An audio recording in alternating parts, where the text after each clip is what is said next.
రామ్ గోపాల్ వర్మ అని ఒక ఆయన్ని ఇంటర్వ్యూ చేశారు. ఆయన ఎంత అద్భుతమైన వ్యక్తో చూడండి. ఆయన్ని అడిగారు, ఏమండి రామ్ గోపాల్ వర్మ గారు, మీరు దేవుణ్ణి నమ్ముతారా? ఏ దేవుణ్ణైనా నమ్ముతారా? ఆయన అన్నాడు, నేను అసలు దేవుణ్ణి నమ్మనంటే. ఏదో కొంతమంది దేవుడు ఉన్నాడని నమ్ముతారు, సరే వాళ్ళ నమ్మకం వాళ్ళకు ఉండి ఉండొచ్చు, కానీ నేను మాత్రం దేవుణ్ణి నమ్మనండి అన్నాడు. ఆ యాంకర్ అడిగాడు, ఒకవేళ దేవుడు ఉన్నాడని నమ్మితే, ఒకవేళ నమ్మాల్సి వస్తే ఏ దేవుని నువ్వు నమ్ముకుంటావు? అమెరికాకి వెళ్తే పలానా దేవుడు అంటారు, ఆస్ట్రేలియాకి వెళ్తే పలానా దేవుడు అంటారు. ఇక మన భారతదేశంలో దేవీ దేవతలకి కొరత ఏమి లేదు.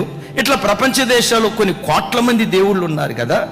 ఒకవేళ దేవుడు ఉన్నాడని నమ్మి నువ్వు నమ్ముకోవాల్సి వస్తే ఏ దేవుని నమ్ముకుంటావు అన్నారు. ఆయన నవ్వుతా అంటాడు, ఇందులో కక్కుర్తే ఉందండి. ఒకవేళ దేవుణ్ణి నేను నమ్మాల్సి వస్తే supreme God, most powerful God ఎవరో ఆయన్నే నేను నమ్ముతాను అన్నాడు. తూతూ మంత్రపు దేవుళ్ళని నమ్మను, ఏదో దేవుళ్ళుగా చలామణి అవుతున్న వ్యక్తులను నేను నమ్మను. ఒకవేళ దేవుని నేను నమ్మాల్సి వస్తే, ఒకవేళ దేవుని నేను నమ్మాల్సి వస్తే మోస్ట్ పవర్ఫుల్ గాడ్ ఎవరో ఆయన్నే నేను నమ్ముతాను అన్నారు. సరేనయ్యా, మోస్ట్ పవర్ఫుల్ గాడ్ని నువ్వు నమ్ముతావు, నేను కాదంట్లా. ఇంతకీ ఆ మోస్ట్ పవర్ఫుల్ గాడ్ ఎవరు అన్నారు.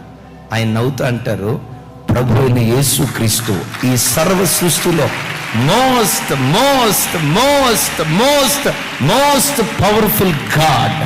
ఇప్పుడు ఉన్న దేవుళ్ళు అందరిలో మీకు నచ్చిన దేవుడు అంటే ఎవరు పవర్ఫుల్ అంటారు?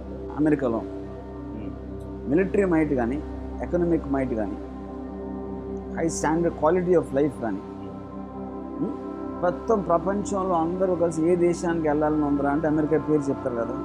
అప్పుడు అమెరికన్స్ నమ్మే దేవుడు బెస్ట్ దేవుడు అని నాకు. మీరు ఇంకోటి గమనించారా, హిందువులు క్రిస్టియన్స్ అవుతారు, ముస్లిమ్స్ అవుతారు. వాళ్ళు ఎప్పుడు హిందువులు అవరు. నేను ఎప్పుడు వెళ్ళా క్రిస్టియన్ హిందూ మతం తీసుకుంటాం కానీ ముస్లిం హిందూ మతం తీసుకుంటాం. మీరు విన్నారు ఎప్పుడైనా? ఎందుకంటారు? ఎందుకంటే వాళ్ళు మనకన్నా ఎక్కువ దైవభక్తులు కాబట్టి. మనకి దైవం మీద వాళ్ళకన్నా తక్కువ డిగ్రీలో ఉంటుంది. అందుకనే మన మతాలు మారుస్తాయి. విచిత్రం తెలుసా, ఇది ఒక రామ్ గోపాల్ వర్మకు మాత్రమే తెలిసిన సత్యం కాదు. భారతదేశంలో ప్రతి మతస్థుడికి ఈ సత్యం తెలుసు.